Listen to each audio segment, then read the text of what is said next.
Tang kusog tayong hangin sa silong.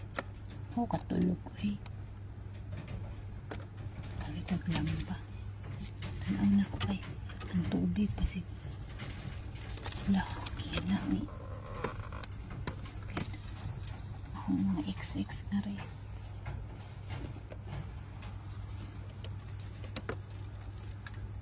Kusog kayong hulan. Ako'y kapon kasi nisod ang tubig po.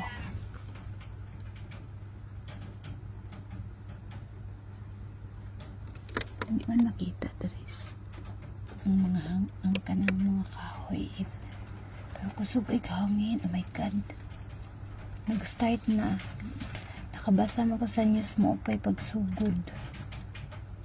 T8. Makita niyo sa gawas ang iyang ulan. Galupad-lupad ang ulan.